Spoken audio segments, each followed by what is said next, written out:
This is a post-Christian podcast. Welcome to the Revolution Church podcast. Well, it's nice that anybody showed up today. We have two people who are not fair-weathered Christians. Amen, brothers and sisters, or whatever you call yourselves. Sorry, I don't know your... Is there Christian nouns now instead of pronouns? Belief, faith nouns? I don't know what I call myself, so there you go. We're all in the boat together. Well, welcome to Revolution, everybody. We're doing another live Instagram as well, so I guess so people don't have to brave the snow. I got to drive out to Golden Valley today to pick up Caleb, our master of Revolution and master of all audio, and children's pastor. He became a pastor a lot faster than Brian did. Sorry, Brian. So welcome to Revolution, everybody. What am I doing with my life? Driving in snow. Had another friend of mine lose a loved one this week, lose their mother. Last week, another friend of mine lost their father, and was talked about life after death last week. Man, it's tough to watch people go through losing people. And both people I had spent time with at nursing homes, and you really do feel your mortality there and realize the importance of living a life well as you can, because we only got a short time here. Life moves pretty fast, as Ferris Bueller said. So today, we've talked about love in the past. We're going to talk a little bit more about love today. Hopefully this one will be a little bit clearer than the last one. We don't have my friend here to push back on us, so that should be good. I am going to quote from Augustine, or Augustine, however you want to say it. He has a quote. I was going to do a whole comedy bit on Minnesota weather, and I just forgot it all, so I'm not going to do that. Augustine, as I'm going to call him, or Augustine, has a quote that says, "But what do I love when I love God?" And I wrote next to it, "How do I love God?" And so that was a famous quote of his, famous question. And we're going to talk a little bit about that today. And we're going to be going through 1 John 4, which is probably, I have a lot of favorite verses, I guess, a lot of favorite sections in the Bible, but this is one of I really dig this one. Especially it's always good when I argued back in the day with my neo-Calvinist friends. I could always use this one because there's the quote, "God is love." And I said that once, and I had a Calvinist go, "Where does it say that?" And I knew it said it somewhere, but then all of a sudden I was like, kind of questioned myself, and I had to like Google it, and I was like, 1 John 4. And then he was like, "Oh, well, that's only one of God's aspects. God is also, because they always want God to be just, so they can explain why God wants to burn everybody for eternity and predestine them to burn for eternity." I mean, I'm really glad I grew up more Arminian, more free will, just because. And now I don't really care about either one, but isn't that like a good theologian? What do you think about that? I don't care. Maybe we're robots, maybe we're not. Was I predestined to say that? I don't know. So 1 John 4, starting at 7. "Beloved, let us love one another, because love is from God. Everyone who loves is born of God and knows God. Whoever does not love does not know God, for God is love. God's love was revealed amongst us in this way. God sent his only Son into the world so that we might live through him. In this love, or this is love, not that we loved God, but that he loved us and sent his Son to be the atoning sacrifice for our sins." Now, I have atonement theory issues, but we'll deal with that in another day. "Beloved, since God loved us so much, we also ought to love one another. No one has ever seen God. If we love one another, God lives in us, and his love is perfected in us." Now, already, it's so easy to say, like, oh, I'm a theist, or I'm an atheist, or I'm an atheist, or this or that, non-theist, or whatever. But I like this conversation because, and I've liked this verse a lot, because it just says, if you love, you've got God. If you don't love, you're missing it. And saying God is love, and we have a lot of theological discussions of what is God. Is God the ground of being? Is God, finite, infinite? What is this? And if God is love, then I feel like love is infinite. I've always felt like love is infinite. I feel like grace is a bit infinite as well.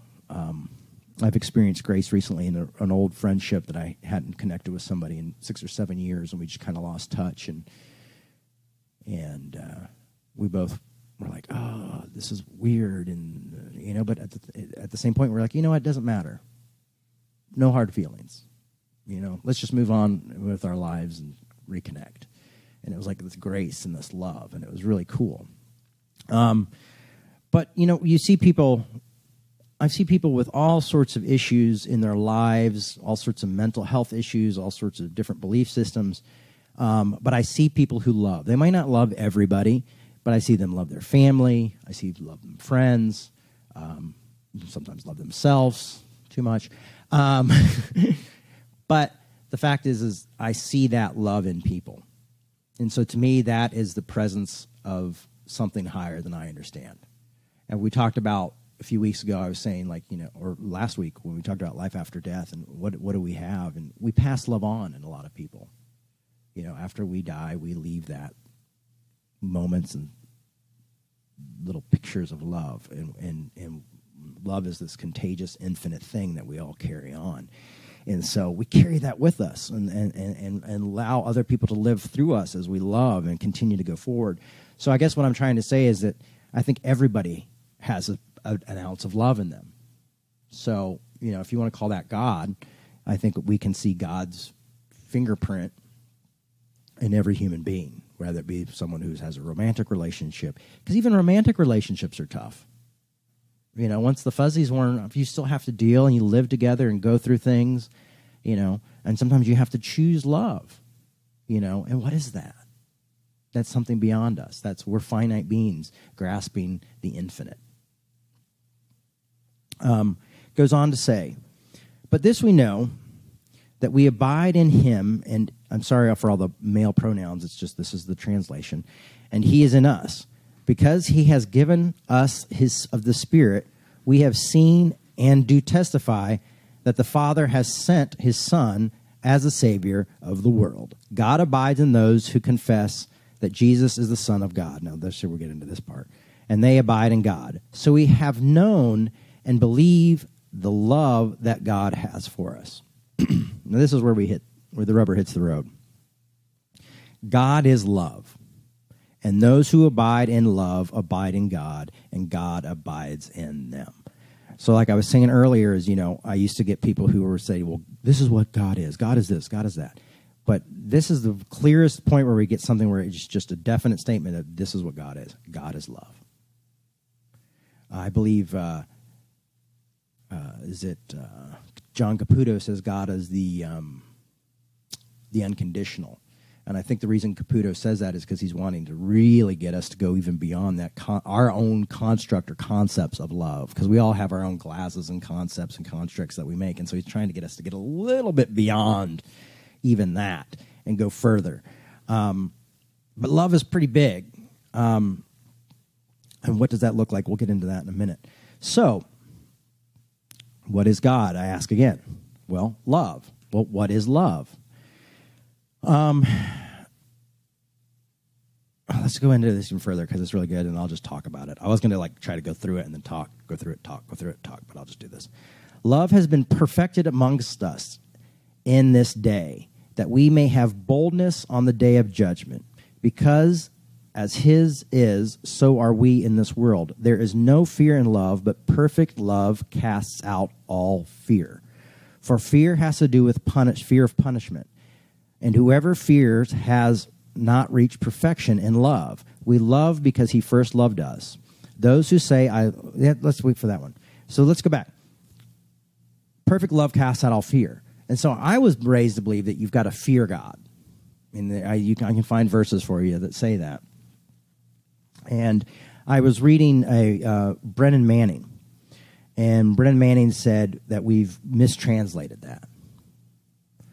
And because if perfect love casts out all fear, and then we're supposed to fear God, so either we have a contradiction, which happens in the Bible, or we have this explanation of someone like Brennan Manning who said, really, those translations are poor because what it really means is awe, reverence, and wonder.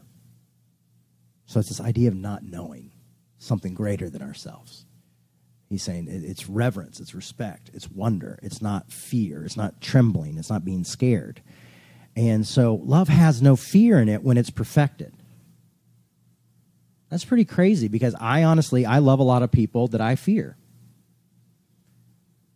But that love hasn't been perfected. And I don't know if that's because their relationship with me hasn't been perfected or that we just haven't got to a point where we can trust each other completely. But love isn't supposed to have fear. But I thought we were supposed to fear God. But no. So, if we love our enemies, then we don't need to fear them. If we love those who persecute us, we love those who hurt us, as the Bible talks about, as Jesus talks about clearly, then we don't need to fear them. We can become cautious, or as the Bible says, wise as a serpent and harmless as a dove, and protect ourselves. But if we really love, then we don't need to fear our enemies. So what we need to do is instead of fear, we need to seek out wisdom and understanding and learn to live as human beings and to be cautiously loving others. You know? So take down that fear. But that also comes with a self-realization of accepting yourself as accepted that Paul Tillich talks about. We have to, because, love your neighbor as yourself. Well, in order to love yourself, you've got to learn to love yourself and accept yourself and not be afraid of yourself as well. Perfect love casts out all fear, what we just read. Corinthians 13 says love doesn't fear. It keeps a record of when it's been wrong, never gives up, never loses faith, always hopeful, endures through every circumstance. So when we learn to do that in our own lives and live well and live a life, that's what I've had to do. I tried to take my own life. And why did I try to take my own life? Is because I didn't want to live anymore. I gave up on myself. Things were too tough.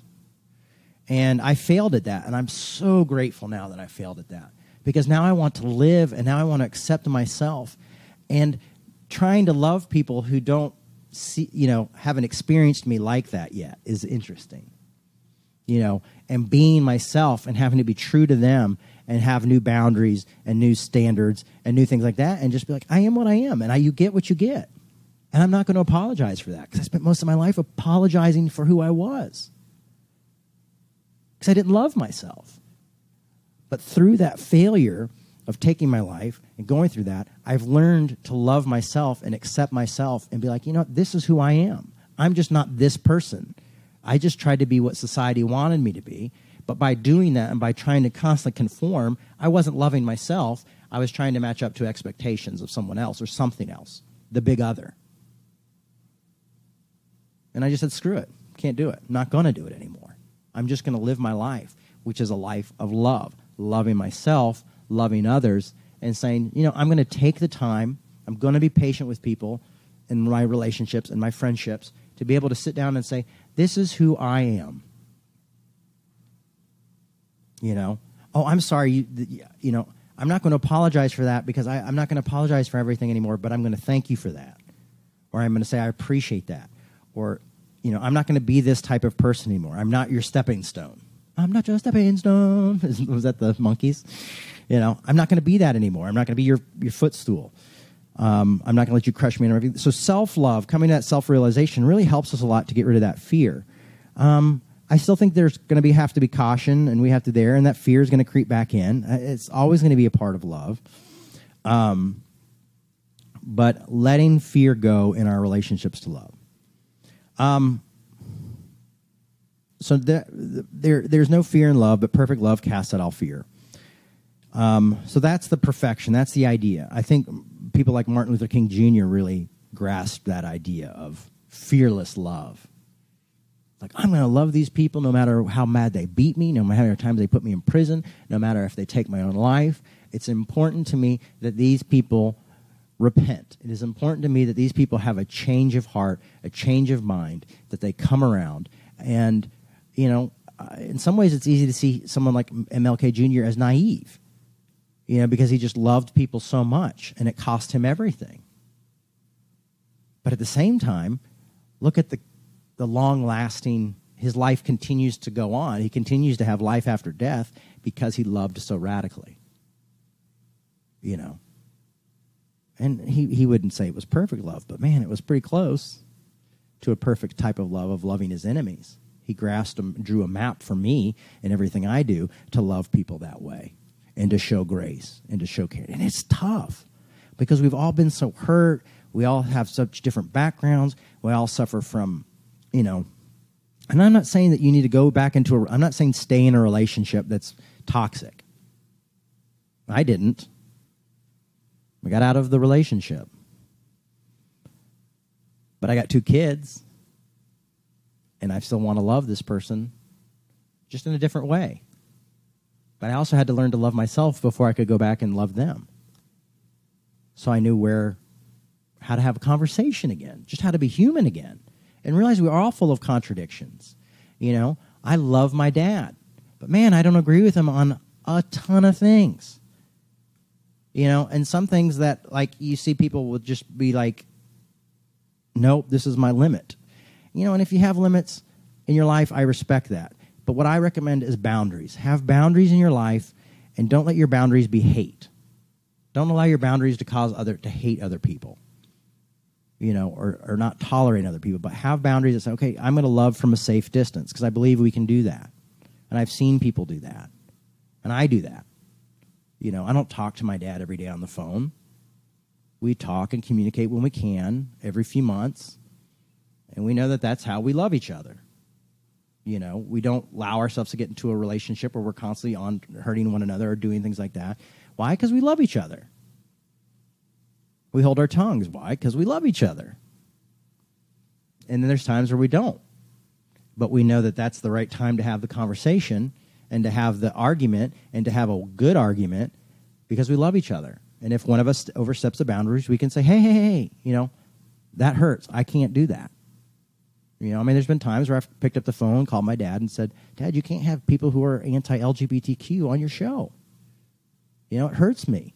It's not right. It's not, this is a boundary that I can't have you cross. But I loved him enough to pick up the phone and have the conversation. Not everybody's going to do this because not everybody's me.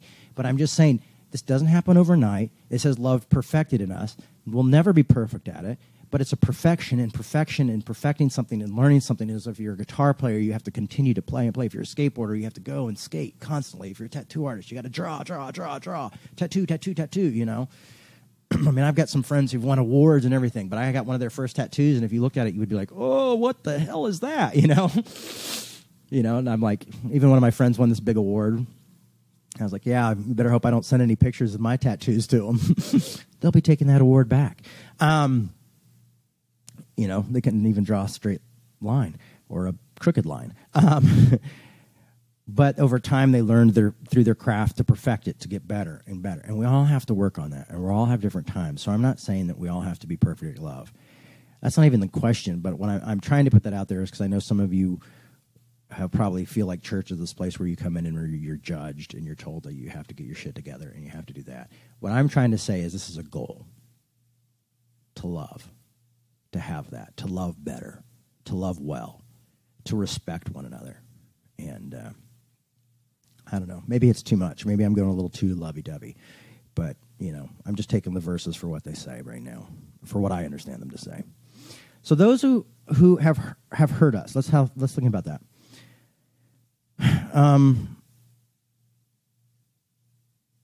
Let's see if this is good. I like this one.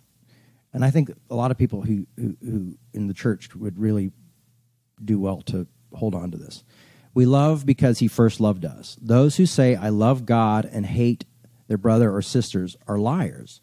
For those who do not love brothers or sisters whom they have seen cannot love God whom they have not seen. Interesting, right? Because it's saying, okay, what we go back to Augustine's quote, what do I love when I love God? I think the answer in 1 John would be, you love other people when you love God. That's why I've never been big into worship music and stuff like that, and like worshiping the sky and, oh, Jesus, come down. I mean, I know people dig that, and that's cool. But for me, it's always been like, God's not asking us to like sing out and praise. I mean, people find verses that say that too. But God's not asking us to like burst out and just sing songs to the sky and then go out and say, this person's awful. I hate this person. I love this person. This person's acceptable. This person's unacceptable. No, God's saying those are the things that are love. That's what John is saying. And John, that's love is loving the other people. It's not coming to church on Sundays. It's not burning incense and sitting in a room quietly reading sacred texts. It's loving others.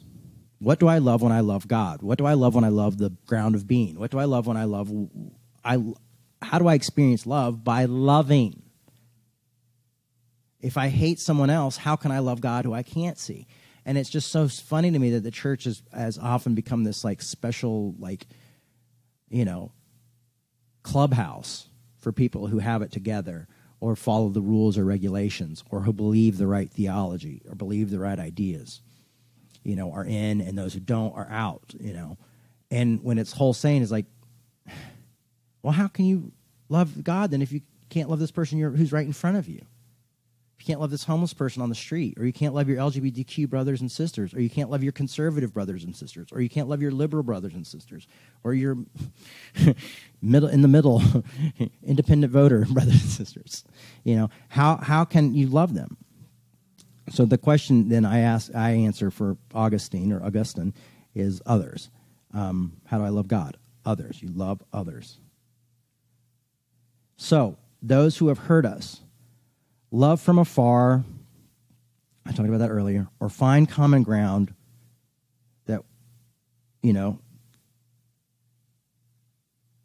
find common ground when we have no choice sometimes. Sometimes there's this common ground. With my dad, it's grandkids. It's family.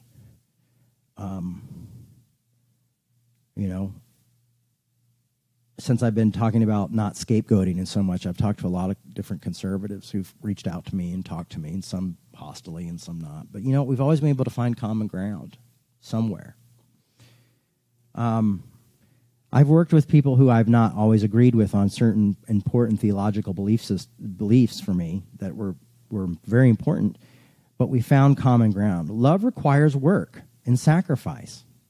Do you know that? I mean, that's why the Bible, when it tells you to take up your cross or die to yourself daily, it's not saying that so you suffer and so you're a martyr.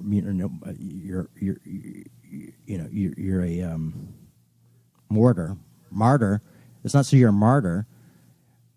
And no, it's saying learn to endure so you can love others more, so you can love yourself more. You know. I mean, that's why I said I love that it says love God with all your heart and your neighbor as yourself, because that as yourself part is very important, that we learn to love ourselves. Because when we learn to love ourselves, we learn to know what we want out of life and who we really are. It's really important.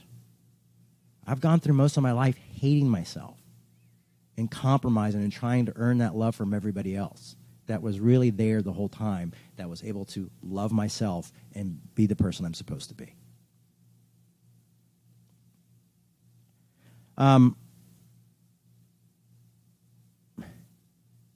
So love requires work, it requires sacrifice,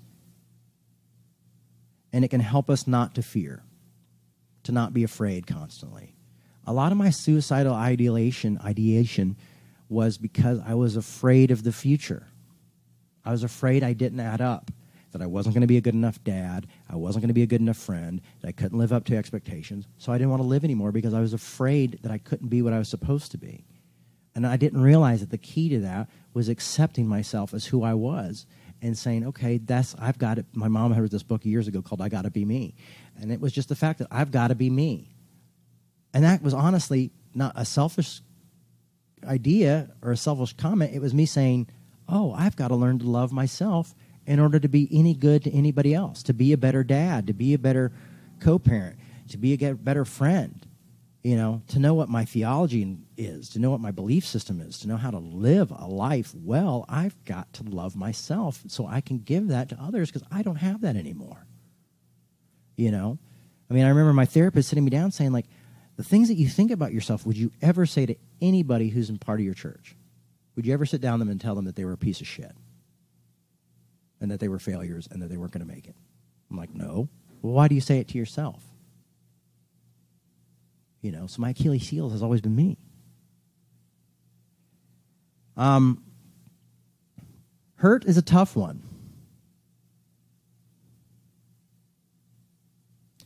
But, my question is this, is because I'm in a situation where I'm hurt from past stuff, but what do we do when we can't? Can we help with that when we don't have the opportunity to separate or take time? One of my therapists says, well, you just need to take time and separate from this person that you're hurt from and care about. And I can't. It's not a choice. This person is in my life. I've got kids. I've got things like I can't go take 3 months off. This is not a choice. So I have to work this process out. And I'm telling this to everybody because I know we're all in different situations and saying, like, there are times where we're going to be hurt and it's a tough one, but how can we help when we don't have the opportunity to separate or take time or build distance, when we have to be in a situation that's hard and tough, I think we have to be just true to who we are and the best that we can be. I think we have to have boundaries. I think we have to speak clearly, and we have to tell our truth, And there's times where we have to have compromise, because compromise is part of life. It's a tough one, but you just learn to say, okay, this is how it's going to, or we have to create a system that works. So you have to work out the system in order to be in a relationship with someone sometimes. And it might be a ton of boundaries. It might be saying, let's have less boundaries. I don't know what it looks like. But sometimes we have to be in situations with others. And at first it might not be love, but I think it can grow into love. I think it can evolve into a type of love. But it's tough. What does that look like? I think it looks different from everybody, but I think we're all trying to figure it out because we read all these damn self-help books and all these other things. But I think the biggest lie we've been sold is this happiness trap, is that life is about being happy and having everything together. As soon as you start thinking that life is about being happy, you start seeking out other things to make you happy, other people to make you happy, and all this stuff, and you get caught into this really horrible rat race. And, I've just made the decision that I don't have to be happy all the time anymore. I don't have to be happy. Happiness is a part of life, but suffering is also part of life, and often suffering is a greater part of life than happiness is. I've learned to enjoy and embrace and enjoy those times of happiness, but I've also learned that, like, suffering doesn't equal my self-worth. It doesn't make me a better person. I don't find a less person. When I'm suffering, when I'm going through hard times, I don't allow that to say that's who I am. I just go, no, that's part of life. Suffering is part of life. Happiness is a part of life. And I think the trick is that we've all told that somehow we deserve to be happy, that America is the freedom to pursuit of happiness, and it's all about being happy and content and having this perfect life. No one has it. It's a damn lie. It's bullshit.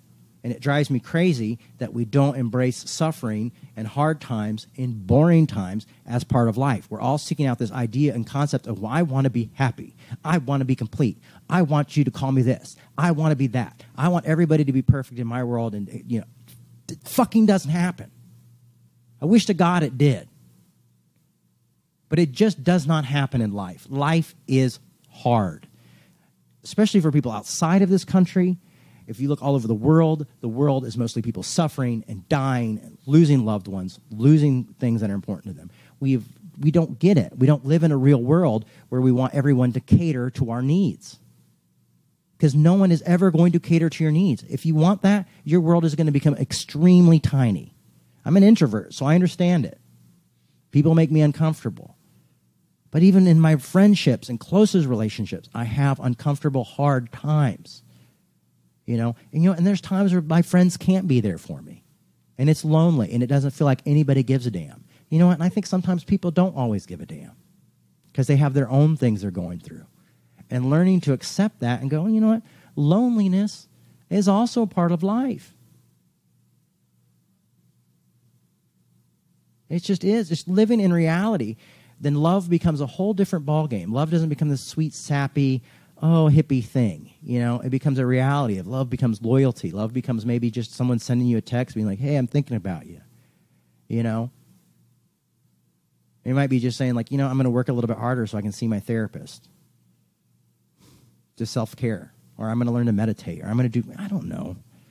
But the fact is we have these expectations on life that just set us up for failure. And I think if we can embrace the fact that, expectations really steal your peace, steal your serenity, steal your love, if we can learn to let expectations go and this unrealistic ideal that is built through movies and television and commercials, self-help books, and all this crap, and learn to embrace that, that's a trap. What we're being sold every day, everywhere, is a trap. We've got to learn that we're contradictions, life is suffering. Because, man, when you learn that life is suffering, the happiness times are a lot more fun. When you learn to embrace it. Oh, here's a this is great. This isn't going to last forever, but it's great. Sorry I'm going on a rant today. I thought this was going to be more organized, but obviously I'm going through something. So free yourself from the illusion of happiness and allow love to help you live life, a life, that affirms and keeps your self-respect. It's the best you can do. I've learned a lot of this stuff, honestly, in my 12-step program. I've been sober for 20-some-odd years, and I learned a lot of this letting go of expectations, living life on life's terms from that. I didn't quit drinking. I thought at first, I'm going to quit drinking and I'll be happy. That'll make me happy. Oh, shit, no, life's really still tough. I learned that, you don't have to, this thing's going to kill me because I'm using it to escape pain. And so here's the other choice is learn to embrace pain. So I had to learn to embrace pain. And also learn to take responsibility for my own bullshit.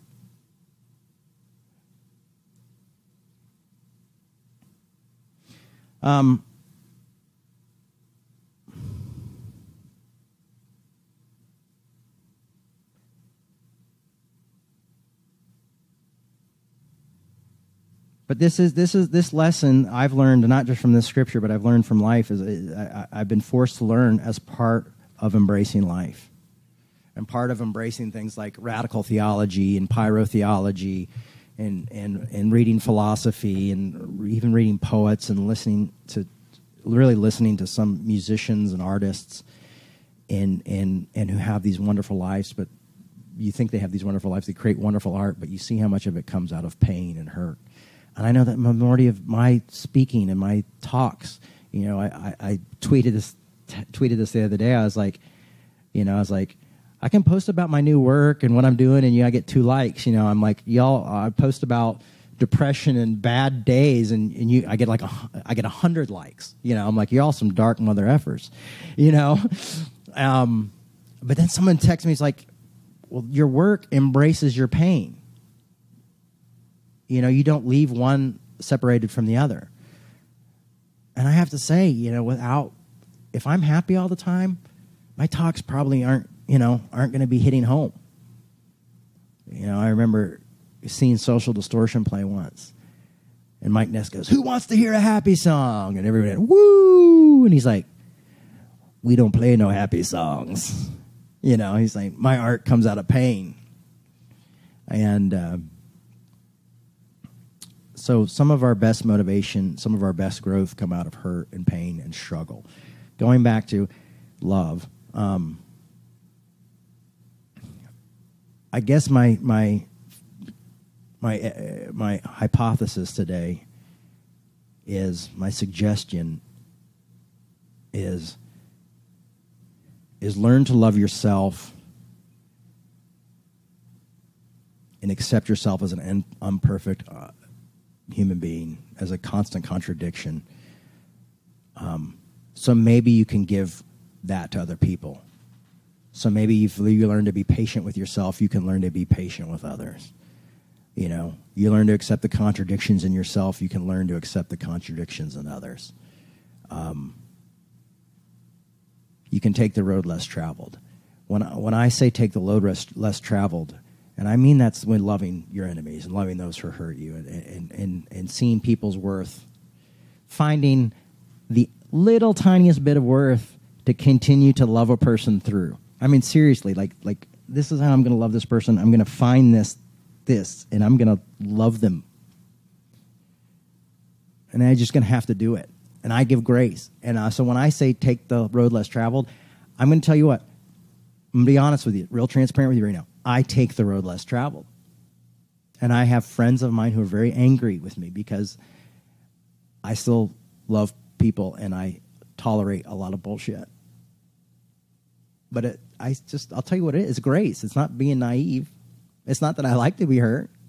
It's just I really believe in this message of grace. I believe grace is anarchy. I believe in anarchy. I believe in this concept that sometimes we love people who don't necessarily seem like they deserve love. But you know what? I think it really, honestly, I'm going to be honest with you. I believe everybody deserves love. And it hurts. It hurts really bad sometimes to live this life. So I'm not handing you a line of bullshit.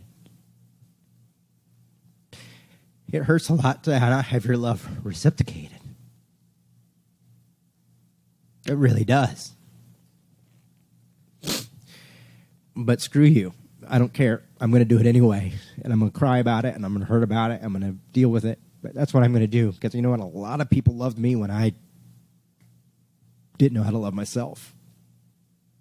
And I don't think I deserved it. And those people kept me alive. And so that's why I hold on to this Bible, is because of this idea of grace and this idea that God is love. You know, I can grasp that. I can hang out with that. Because I don't know what God is. I don't know if God exists. I don't know if God is the ground of being. I don't know if God is a man in the sky. I don't think so. But to be honest with you, God is love. Okay, I can handle that. But I'm also not going to get you up here and say, oh, yeah, he's love, and it's cool, man. You know, it's not freaking cool. It's really hard as hell. So I'm not here to sell anybody a bill of goods and tell you you're going to be happy if you do this. Your life might be a lot harder. It might feel like a lot more shit. But you know what? I really believe you're going to find this little peace. And I think that's why the Bible talks about peace that passes all understanding. I found that peace, and sometimes I don't get it. We wouldn't have enough time in the day if I was sat down here and tried to go through that and why that's there. But it is. So I'm going to say today is not one of my clear talks, probably not one of my favorite talks, but it is one of my most honest talks. So let's jump into Afterglow. This is where we have feedback, and now we have feedback that's online, which is really weird. You got an idea?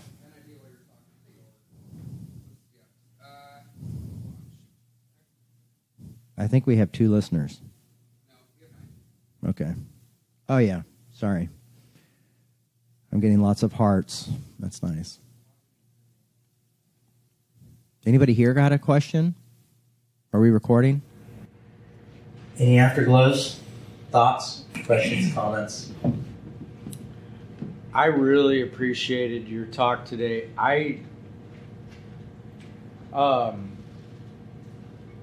Actually, it's my favorite talk I've heard you give. I haven't heard a ton of your talks, but it just really deeply resonated with me, and I really appreciate your passion. And I thought it was incredibly coherent and profoundly simple and complex. But yeah, thanks, man.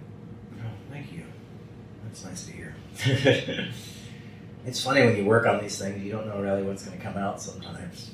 You know, you feel it. You feel it. You put it down. But then you got to sit with it for like a few days, and kind of move away from it. And then Reconnect. So Caleb's idea did not work, I see. Yeah. I'll be able to do it in post, I think. Okay. Post-production? Post-production. Audio back on track, someone just said. Cool. Yeah, my idea didn't work. All right, thumbs up. Well, did you write anything down, Caleb, or? A lot of people say they love you and thank you for the openness and your honesty. And Well, thanks everyone for the love. lots of hearts. Hello to Sean's youngest, and hello. Thanks for listening, guys. How can we heal, deconstruct concepts of sinfulness that affect how we love ourselves? Man, that's a good question. Anybody got an answer to that? I mean, for me, it's been lots of therapy, like dialectic behavioral therapy and EMDR, which is like the rapid eye movement therapy. It's been reading a lot of theology, philosophy, honestly, reading some of my buddy Pete's books, reading Caputo's books. I happen to rethink what even the concept of sin is, and realizing that we're all broken. And even Hegel's concept of contradiction have helped me out a lot.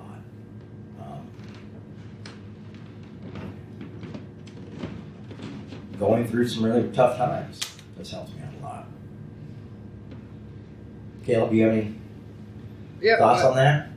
Well, something. Oh yeah, to that comment. Yeah, how can we deconstruct our concept of sinfulness that affects how we love ourselves? I mean, I kind of realize that just sin isn't this weird thing. Yeah. With bad things and good things. Not like a virus or something. Isn't the literal definition like missing the mark? Yeah. I think it's something that Bob says all the time. Yeah, just when he comes. Sometimes I think it's denial of our humanity, to be honest with you. I think it's that idea of like thinking like I could find happiness in this situation or complete happiness, and realize, Pete once said grace is the freedom from the pursuit of happiness. Yeah. Well, see, that's something else that I wrote down just for myself.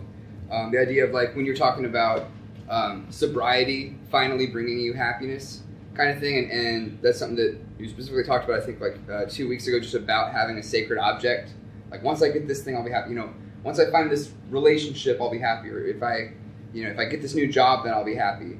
And I think it's important to realize that achieving those things, those sacred objects, whatever you want to call them, that you have on a pedestal, it's not going to fulfill you. It's not going to bring you this like fully realized, actualized happiness, but it doesn't mean that you should stop pursuing those things.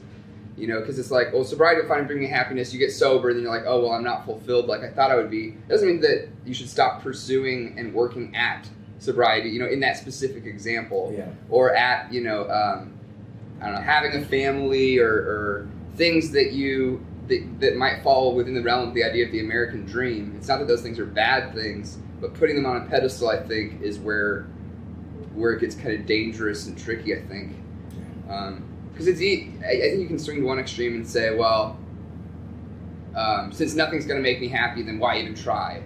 But obviously, I think that's an extreme overreaction in the opposite direction. Yeah. So it's maybe about balance. I don't know. No, I think that's good. Managing expectations, as they say. Someone said, what about asking for Jesus' forgiveness? Is that right? Mm-hmm. How about we ask Jesus for forgiveness? Well, I don't think we have to be honest with you.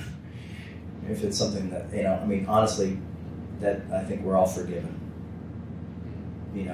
I think in asking for it would be redundant if I go just by normal Christian theology. Yeah. Maybe asking for a reminder that forgiveness or love is there, either from a higher power or from the community around you, the church, the people around you. I think accepting that it's already there. That it's there. Like when Tillich says accept that you are accepted, he's basically saying realize that you might not change more, you might not become better, you might not become more spiritual, you might not know more, you might not do more, but you have to accept that you're accepted. And so I think that would be the main thing, is accepting grace, is that into your life, is accepting that grace that you are accepted, as Tilla would say. You know, it's not something that you have to go out and look for or ask for, but it's there. Grace is there. Can I comment on that question? Please. It is such a good question, and I found myself,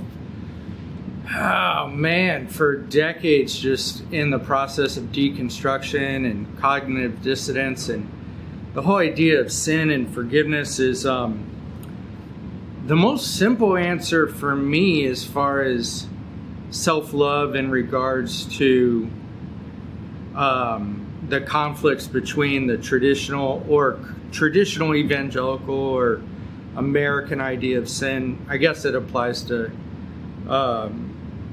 beyond evangelicalism in the Christian world, but I just think about everyone's got some type of barometer for what they think is a moral failing. But if we understand, like, okay, I don't meet that barometer, I don't live up that barometer, which makes self-love difficult, but if we understand that no one does, and we understand the idea of non-judgment, of course, then we can, not judge ourselves and not judge others. And if talking about sin and deconstruction, if someone with a Christian background wants to go through the biblical route, I just think it's Sermon on the Mount. Matthew 5, 6, and 7, the merciful will receive mercy, forgive and you'll be forgiven, and don't judge and you won't be judged. And then Matthew 25 is amazing, where, like, okay, are you welcoming the stranger? Are you taking care of people in their moments of need? And that has nothing to do with beliefs or ideas or opinions or theology. It just has to do with empathy. And of course, that should facilitate self-empathy. But then just thinking about the history of ethical philosophy and how there's no consensus. Morality is subjective, and I don't want to get on a tangent, but we just have to accept that we're not the authority on what's right and wrong, and we have to give ourselves mercy. And if we don't have that, how can we share that? There's just a real logic to that for me. And the condemnation of modern Christianity that we're all taught, like, absolutely deconstruct that. Yeah. Please deconstruct. And I love what you said about forgiveness. I think it's the framework of the universe, and if we acknowledge the reality of beauty and love and forgiveness and mercy, then why not live in that and share that?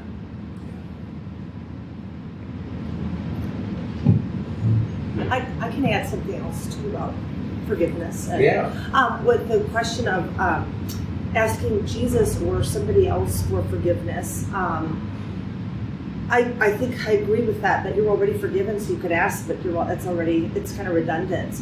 And I immediately think of the 12-step framework of asking forgiveness, making amends with people, and not that you're not necessarily doing that with Jesus or God, but you're doing it with another person.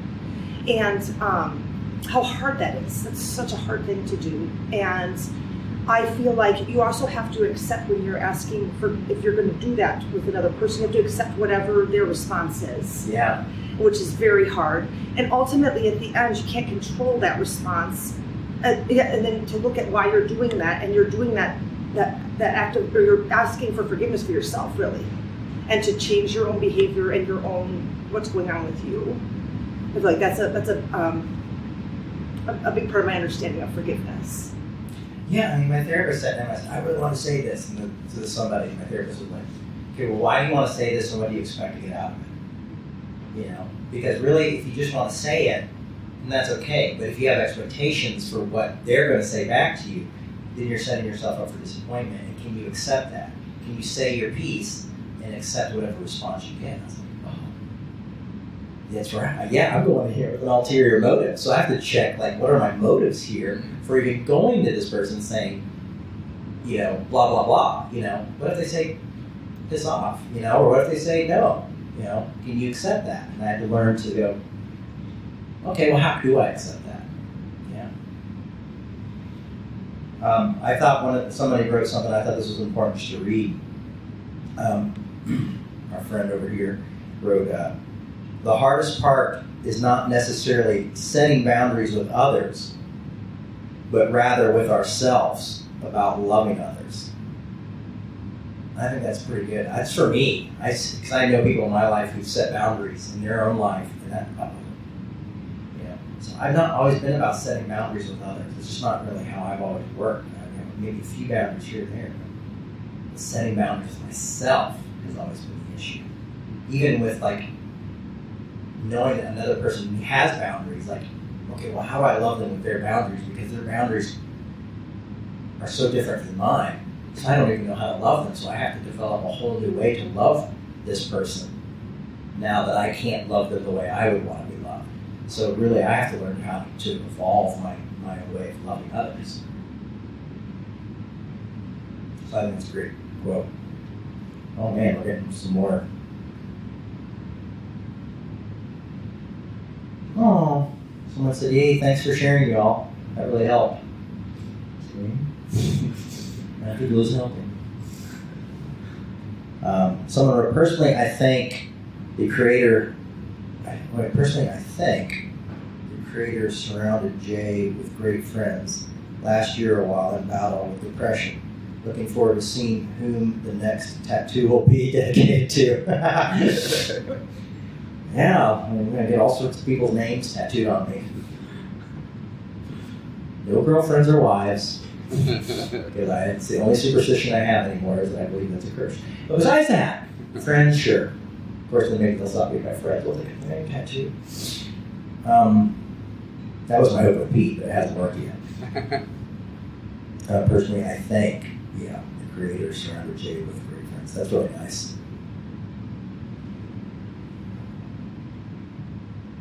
Is that it?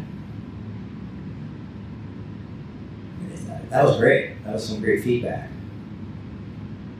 Are you good, Caleb? Yeah. We're good? Well, thanks everybody for listening. I have to hit my phone thinking I was.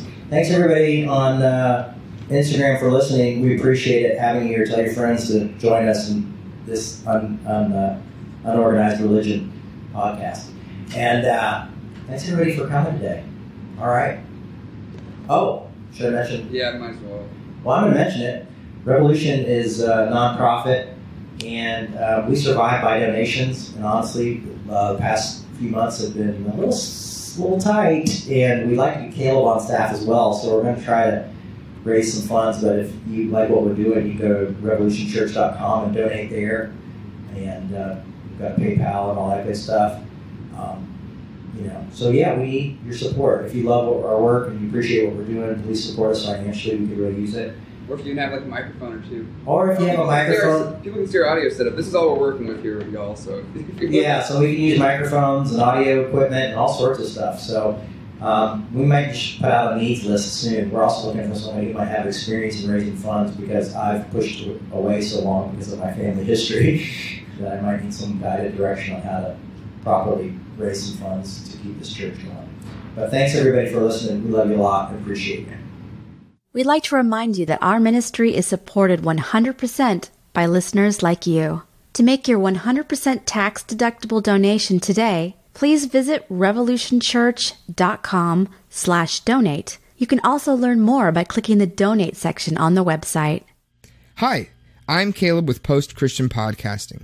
If you enjoyed this episode, you might also like The Sacred Collective. And I guarantee you all these pastors probably have these sexual skeletons in their closet that they refuse to talk about. No, for sure. And so then they put that on their students and then their students' friends and whatever. Yeah. And you have to speculate if that's where that weird obsession with stopping people from being at all sexual or being okay with sexuality, if that's where that comes from, is personal repression, self-repression of sexuality. Look at, oh gosh. Where is it? Who is it? The early church. Oh, the guy who is like super sexualized. Augustine? There, Book of God, yes. We get a lot of our thoughts about sex from him. And he was like super sexualized. He was a sexual deviant. He was a sexual deviant when he was younger. And then to like make up, like later in life, he completely renounced all of that. But we get a lot of our ideas about how we should behave as sexual beings from him, from somebody who could not accept his own sexuality in his own way. We're getting all this stuff from him, and we're expected to like adopt that, even though he clearly had issues with his own sexuality. And wasn't it with Augustine in his view on like sin, or like original sin? Yes, was through the semen, and it was through like the act of he's sex. The one who came up with that? Yes, he is. It was Augustine. It was the act of, literally the act of sex of a man, you know, orgasming into a woman, to his wife. Augustine would say that like, so the man carries that sin in his semen. And kind of like you were saying, Kayleen, it was like he went complete polar opposites, where he went from being like, yeah, I'm going to have sex with prostitutes or whores or concubines or whatever, to being so on the other side, where he was like, just the act of sex in itself is impure, is terrible, and is nasty. And sad to say, but 1,500 years later, that's still in a lot of churches to this day. And it's not even biblical. It's just this one man's view, because he was so traumatized. Well, and because he was an early church father, that's what happened. And then, I don't know, that never made sense to me. I remember in college I was reading it, and I was like, this dude was messed up, and we're getting all of our theology from him? What? Like, come on, let's think more about this. Let's pay attention to what was happening in the context of his life, so that we can make sense of this now, because it's not the same thing. That was a post-Christian podcast.